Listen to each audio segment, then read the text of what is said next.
विज्ञान आणि तंत्रज्ञान भाग 1 मधील प्रकरण क्रमांक 12 ध्वनीचा अभ्यास किंवा स्टडी ऑफ साऊंड या प्रकरणाकडे जाणार आहोत आणि या प्रकरणातील पुढील संकल्पना आपण विचारात घेणार आहोत.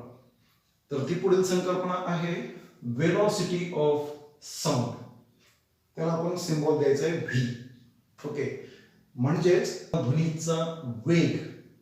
तर ध्वनीचा वेग, आता वेग कसा मोजायचा असतो याबद्दल आपण यापूर्वीच्या इयत्तांमध्ये किंवा आपण पहिल्या प्रकरणामध्ये म्हणजे लॉज ऑफ मोशन याच्यामध्ये सुद्धा त्याचा आपण विचार केलेला आहेच. तर मग आता वेग म्हणजे काय, वेग कशात मोजतात, तर एखाद्या विशिष्ट दिशेनं जर एखाद्या वस्तूचा प्रवास झाला तर सरळ रेषेमध्ये झालेला तो प्रवास आणि त्याला लागणारा कालावधी यांचं गुणोत्तर आपल्याला घ्यावं लागतं. That means if any object is in motion in a straight line then the total displacement divided by the total time taken, that is to be considered, and its ratio is nothing but the velocity of any object. मग आता या ठिकाणी आपण ध्वनीचा वेग काढणार आहोत. आता ध्वनीचा वेग कसा काढायचा याच्याबद्दल आपण थोडासा विचार करूया. मित्रांनो, आपल्या सर्वांना यापूर्वीची संकल्पना यापूर्वीच्या व्हिडिओमध्ये आपण पाहिलेली आहे, ती आहे वेवलेंथ. वेवलेंथ म्हणजे काय,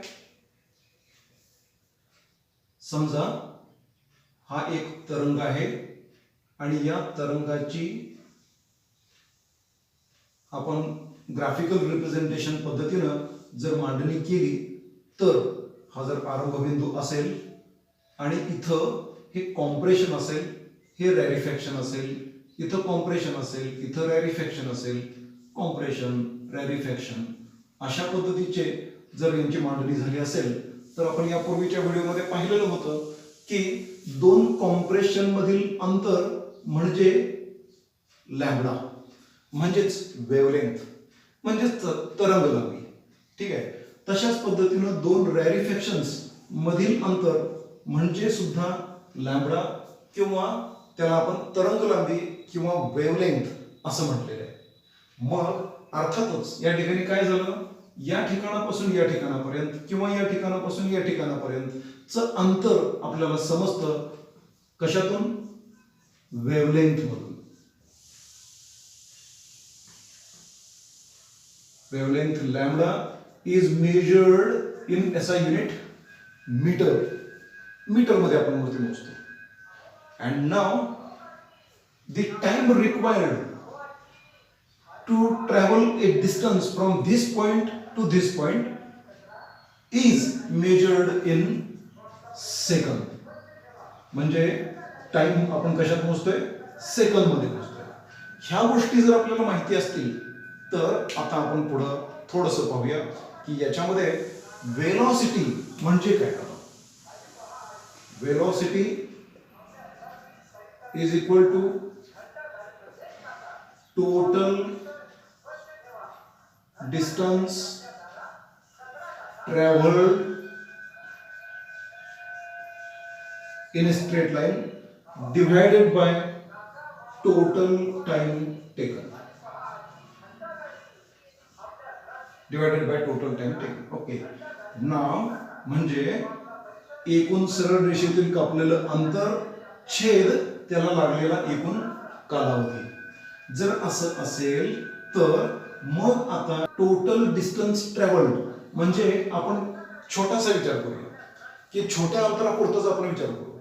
या ठिकाणी आपण काय करूया, या ठिकाणापासून या ठिकाणापर्यंतचं जे अंतर कापलं गेलेलं आहे हे अंतर म्हणजे त्याला आपण वेवलेंथ म्हणूया.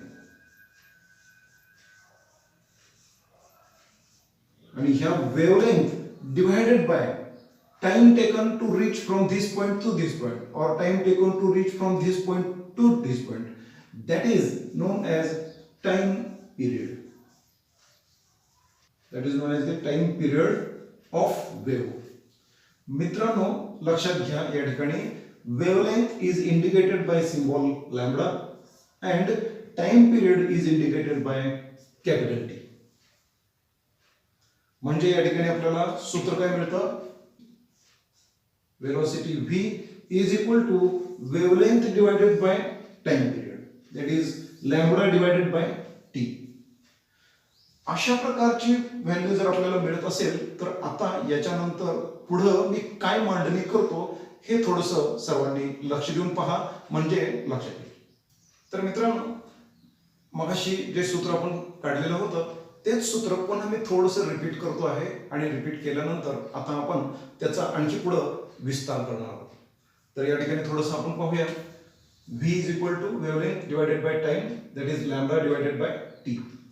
मित्रांनो, यापूर्वी आपण आणखी एक संकल्पना अभ्यासलेली होती आणि ती संकल्पना होती फ्रिक्वेन्सी, म्हणजे वारंवारता.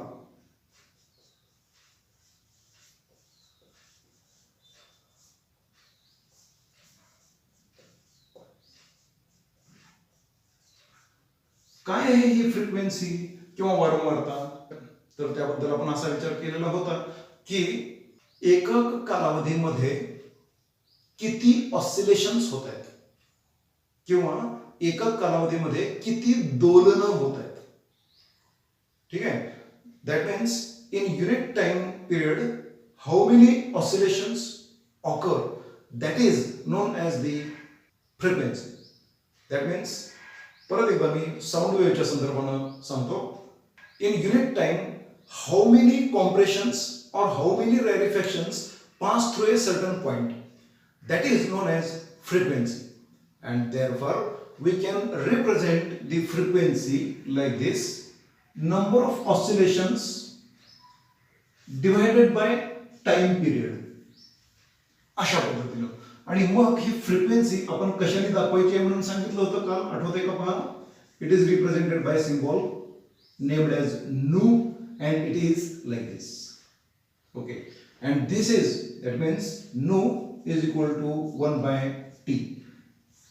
If this value is considered, then putting this value in this equation, we will get now v is equal to lambda into 1 by t is separated like this. Then we will get v is equal to frequency.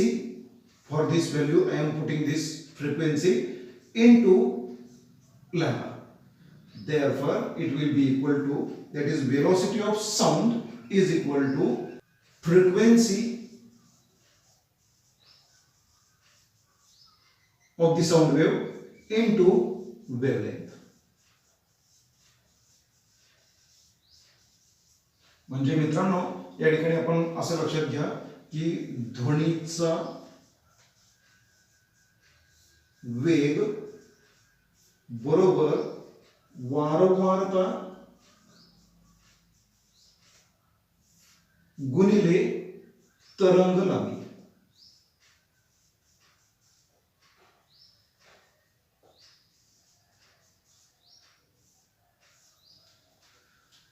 हे सूत्र आपण लक्षात ठेवणं अतिशय आवश्यक आहे.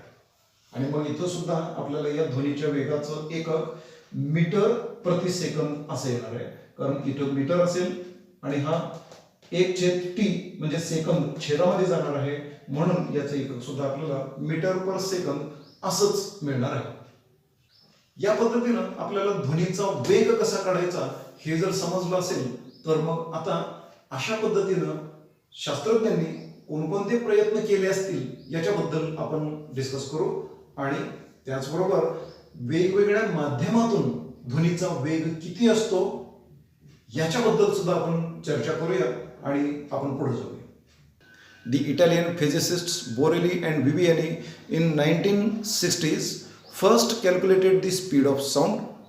They measured the time between the seeing of flash of gun, तोफेच्या तोंडून गोळा सुटलेला आहे त्या क्षणी जो त्याचा प्रकाश निर्माण होतो तो प्रकाश पाहिला आणि त्याच्यानंतर त्याचा आवाज ऐकू येण्यासाठी किती कालावधी लागला याच्यावर त्यांनी अंदाज बांधलेला आहे. आणि त्या तोफगोळ्यापासून ते किती अंतरावर आहेत याचं त्यांनी आधीच मोजमाप करून ठेवलेलं होतं. तेवढा वेळ पास करण्यासाठी त्या ध्वनीला किती वेळ लागला याचं कॅल्क्युलेशन केलं आणि त्यांनी ध्वनीचा वेग शोधून काढलेला आहे. They measured the time between seeing of the flash of the gun and hearing its sound from long distance. या दोन गोष्टींचा त्यांनी रेशो घेतलेला आहे आणि त्यावरून त्यांनी ध्वनीचा वेग किती असेल हे सांगितलेलं आहे. There value of 350 meters per second is very close to the actual value which is calculated now. It is 346 meters per second which is accepted today. अशा प्रकारचा हवेतील ध्वनीचा वेग आपण मोजू शकतो. In any medium at fixed physical conditions, the velocity of sound of different frequencies is very nearly the same. वेगवेगळ्या प्रकारचे कोणत्याही फ्रिक्वेन्सीचा आवाज असू दे त्या सगळ्यांची व्हॅल्यू त्या विशिष्ट माध्यमामध्ये सगळ्यांची एकसारखीच असते. म्हणजे सगळ्या फ्रिक्वेन्सीजची एकसारखीच असते. The velocity is highest in solids and the list in gases. It increases with the increase in the temperature of the medium. त्या गोष्टी आपण पुढं पाहूया. पहिल्यांदा आपण या ठिकाणी एका चार्टवर नजर फिरूया. या चार्टमध्ये आपण या ठिकाणी स्टेट्स ऑफ द सबस्टन्सेस दिलेले आहेत. सॉलिड, लिक्विड, गॅस, स्थायीरूपी पदार्थ लिक्विड आणि म्हणजे द्रवरूप पदार्थ आणि वायुरूप पदार्थ यांच्यामधून आणि त्यातल्या वेगवेगळ्या प्रत्येक पदार्थामधून ध्वनीचा वेग किती असतो याच्याबद्दलचा हा चार्ट दिलेला आहे. तो मीटर पर सेकंद या एककामध्ये दिलेला आहे. अशा पद्धतीनं हे ध्वनीचे वेग प्रत्येक माध्यमामधून कसे असतात ते दिलेले आहेत.